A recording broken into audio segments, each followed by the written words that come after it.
Good evening. Welcome to Traditional Publishing in an Amazon World.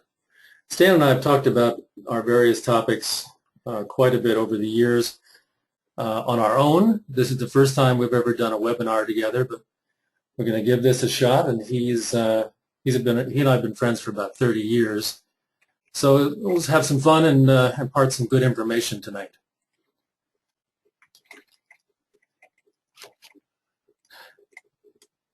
There's Stan, not a very recent picture, but this is Stan. And here's a bio. I'll have to give you a chance, maybe 30 seconds to take a look at that, and then Stan will start.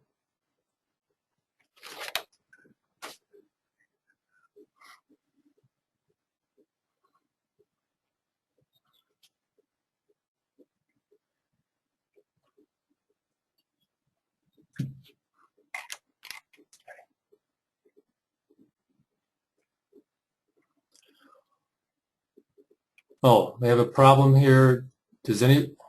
Robert Tucker has no sound. Can everybody else hear me?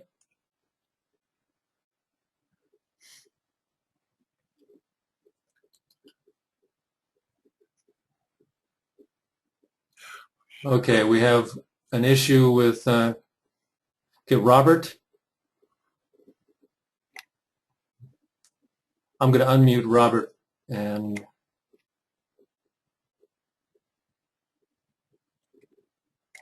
Robert, can you hear me now? Yes, I can hear you.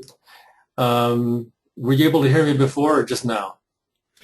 No, I just switched to the mic and speakers access instead of telephone. I just noticed it was. Okay, so you all set now? Yes, thank you. Okay. All right. And here's Stan Corwin.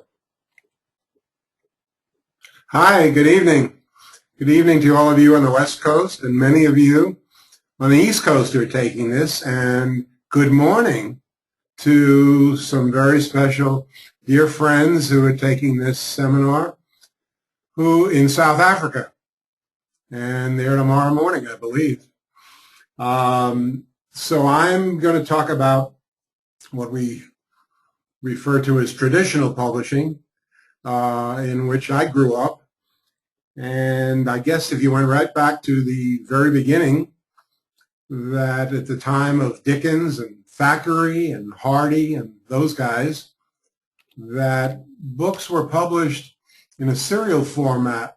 They were sold on kiosks, on almost every corner in London and throughout England, where newspapers were sold and pamphlets and magazines, and the authors would bring out different chapters, sequelized, every week, every several weeks, and they were sold for low prices, and people bought them in serial format, not as full hardcover books or all that we're going to get into the various alternatives today. So that's perhaps where it all began.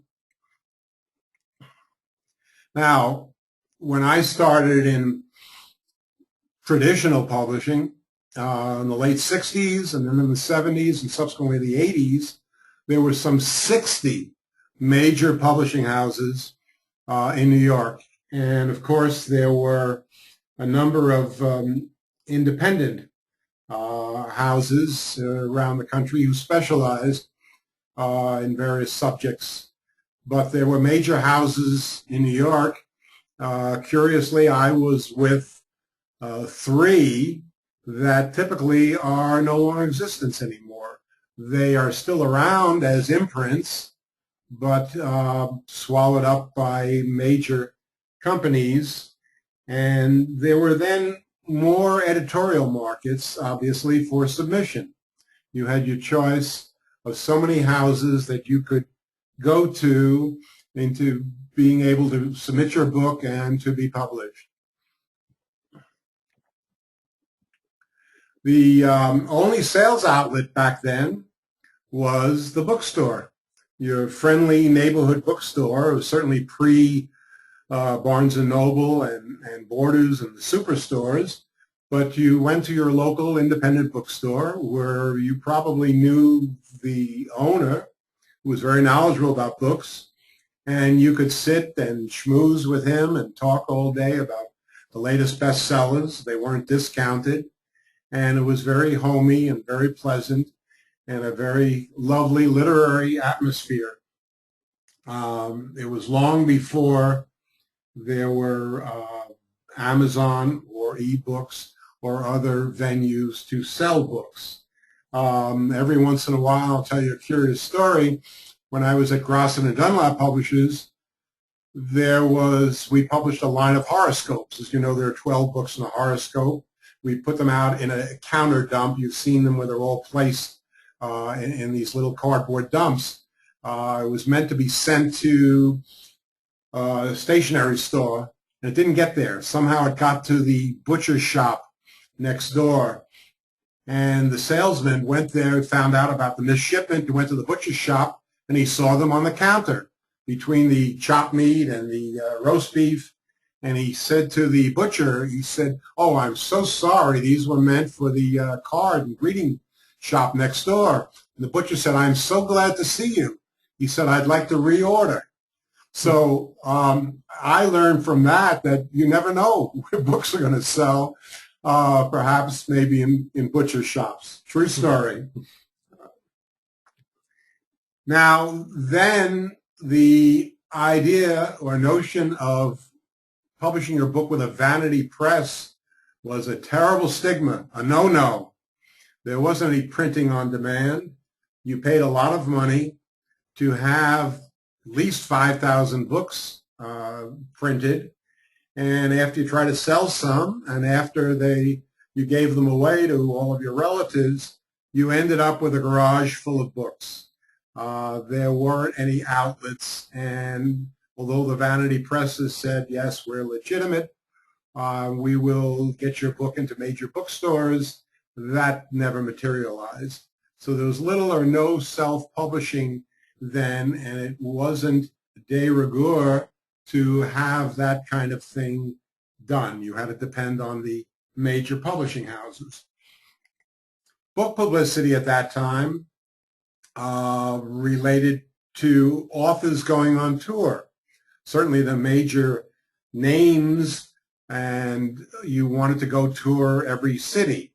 Well, that has become non-productive for the obvious reasons. It's extremely expensive, and that very time-consuming to travel the country, and it just, with the advent of all new media, there are other ways of reaching your markets in various cities.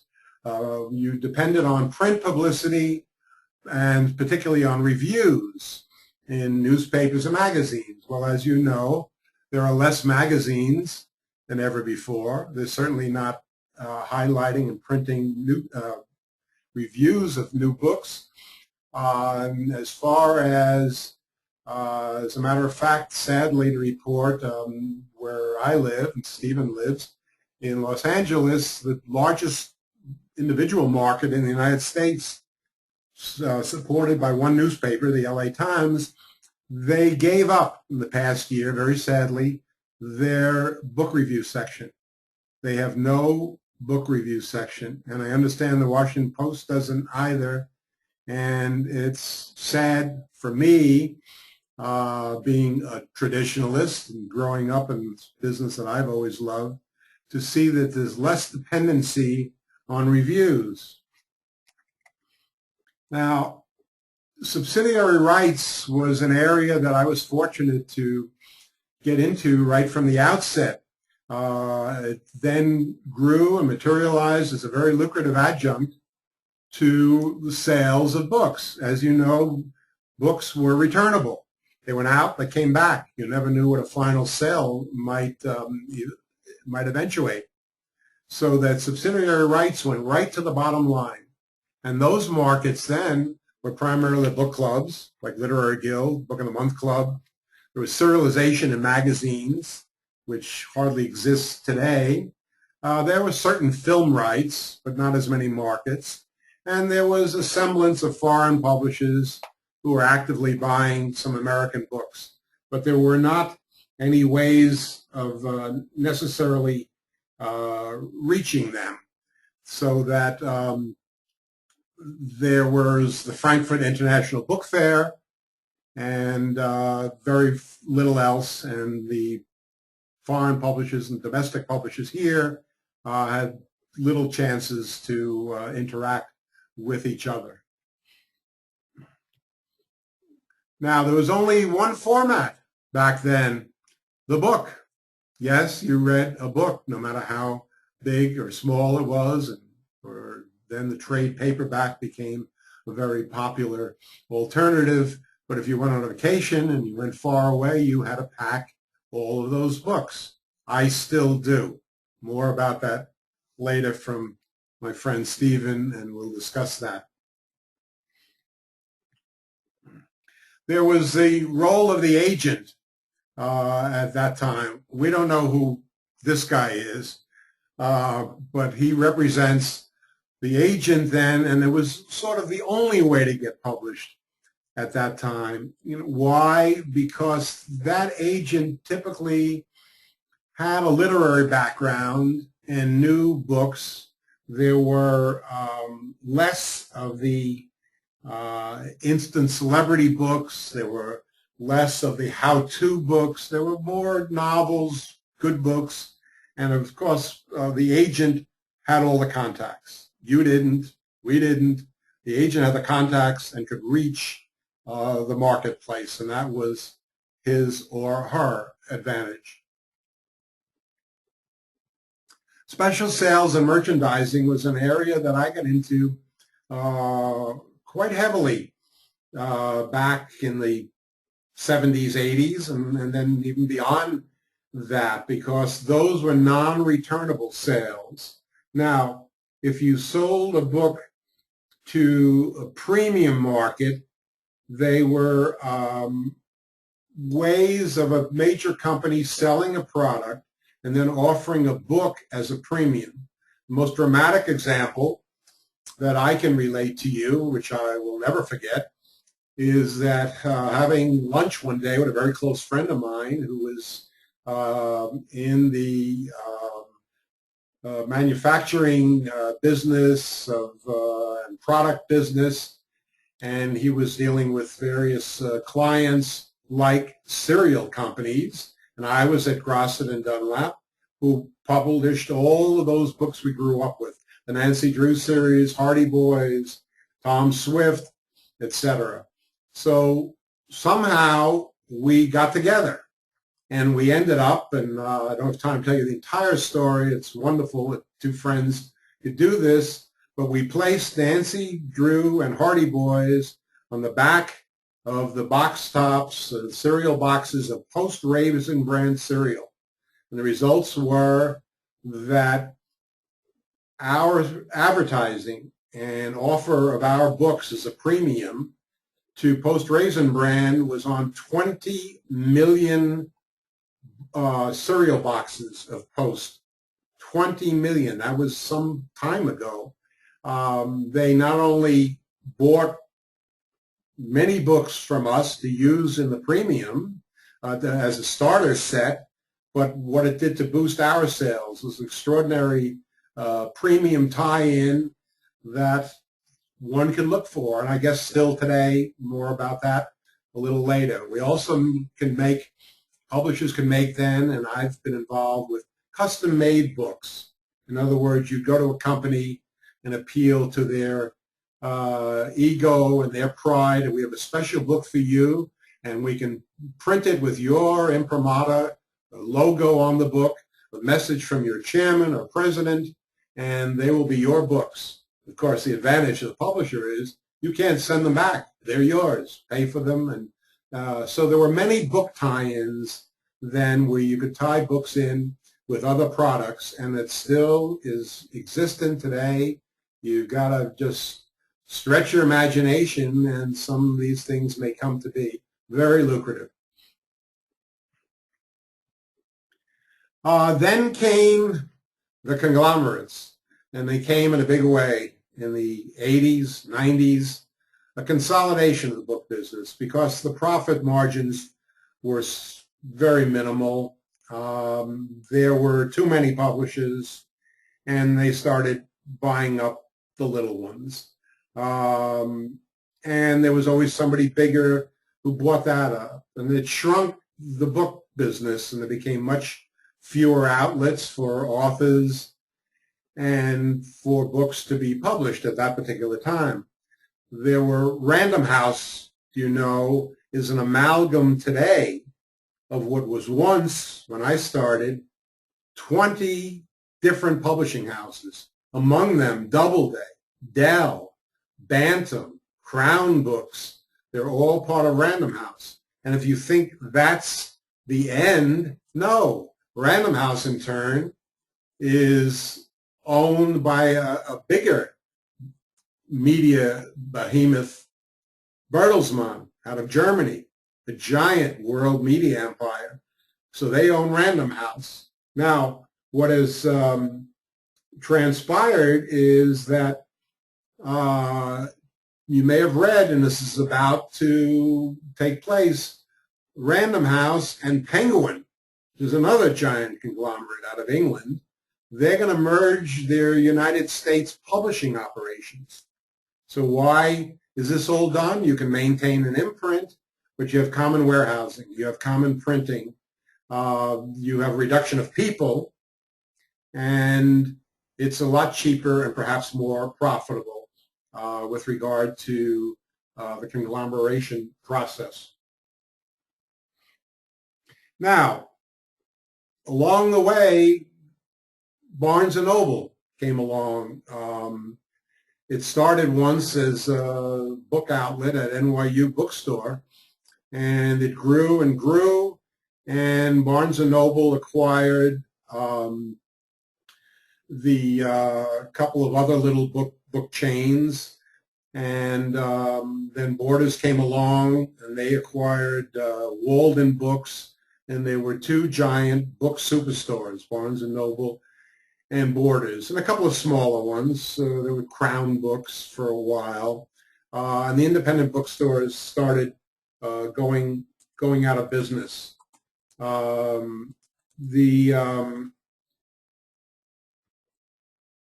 little ones couldn't maintain anymore. They couldn't discount because they weren't selling major quantities. There was a small, darling little bookstore on Madison Avenue I used to frequent, just a special store that you could talk about the literature. And he had to go out of business, driven out by Barnes & Noble. Perhaps that was the basis for that Tom Hanks movie some years ago about a giant bookstore in New York. And they interviewed him, and they said, why didn't you start selling coffee and donuts? And he looked at them incredulously and said, if I wanted to sell coffee, I would have opened up a coffee shop. I love books. So it became more than a bookstore. They started selling calendars and greeting cards and coffee.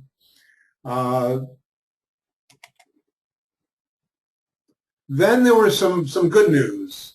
There was the Oprah effect. God bless her for what she's done for books.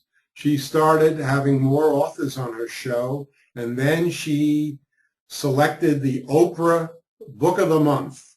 And the power of that lady was unbelievable, because every time she mentioned a book, it might have been current or it might have been a classic.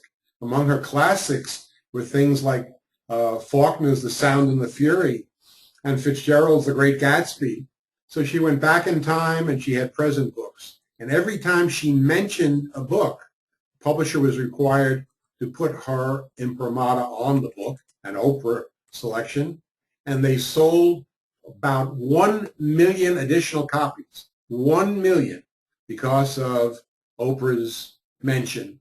So this led to an increase in reading and to the emergence of reading clubs, generally predominantly women having reading clubs.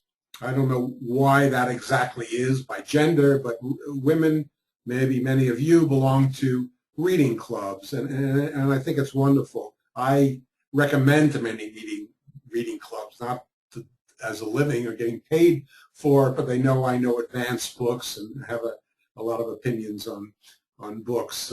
But they're more reading that way, and you'll notice in a lot of books you've read or in your reading clubs, that in the back there are readers' guides, questions to ask and answer pertaining to the book. Along the way came audiobooks, a brand new venue. Now you could listen to a book.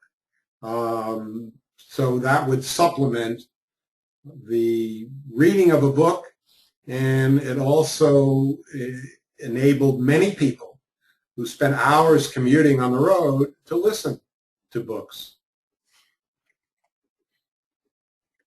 Now, I was ahead of my time and beyond my time. I had a course that I created that I taught at UCLA for several semesters on selling your ideas to all media. My attendees were screenwriters and children's authors and illustrators and novelists, a little of everything. And my point was we could do multimedia exploitation of your book. There are other markets that you didn't envision that may be possible. And then St. Martin's had come to me, and I wrote literally the first book on multimedia exploitation, which you see on the screen, soon to be very much out of date because there was no way for me to keep up with the proliferation of the whole new digital world and all that was to come. It was almost weekly, but it was beginning, and I was there early, but I could never foresee what could come, which will be discussed momentarily here. What publishers innovated was what they call the franchise. In other words, you built such a popular book that it led to sequels and additional books and a plethora of media products and merchandising products never seen before. Do you know that Harry Potter, the book, the movie, was licensed to 1,000 separate products? You'd say 1,000? Well, just look at yourself now, and you'd say shoes, socks, belts, shirts, pajamas, dinner napkins, and well, you can go on, and you know, and you have kids, you know, they have it. Chicken soup also spawned a generation of books where it became chicken soup for everything. Well, I want to interject something here. I'll give a little plug to one of our IBMG members, Vicki Callamball. Vicki Call. Her story is in the new chicken soup collection that's just come out this month. Oh, well, terrific.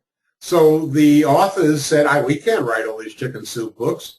We will franchise this. We will be, quote, executive producers, and we will have somebody write chicken soup for the tennis player, and chicken soup for the golfer, and chicken soup for the child and the teacher, and on ad infinitum.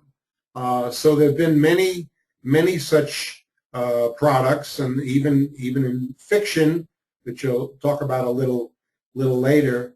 And then we started when there were just major stores that were selling books, and of course that led to the superstore that wasn't a bookstore, which were the Walmarts and the Sam's Club and the Targets who started selling books. And then it led to a proliferation of independent publishers and self-publishers. And I saw these trends one day when I was in a doctor's office, and they called a lady's name as an ex-patient, and she said, "I'll be right there. I'm just turning off my book." And I said to myself, wow, it's a whole new world. And with that, I'm very happy. Turn it over for a while to my dear friend and cohort here, who is also a very talented author, Stephen Smoke. Thank you. I'm going to give you about 30 seconds to take a look at this, and then I'll start in on my part. Actually, Stan's going to be jumping in every once in a while, and when I'm done in a few minutes, we're going to kind of pull it all together, take the best of the old, or the traditional publishing, and the best of the new, and give you some ideas of what we're thinking, where we're thinking that publishing is headed.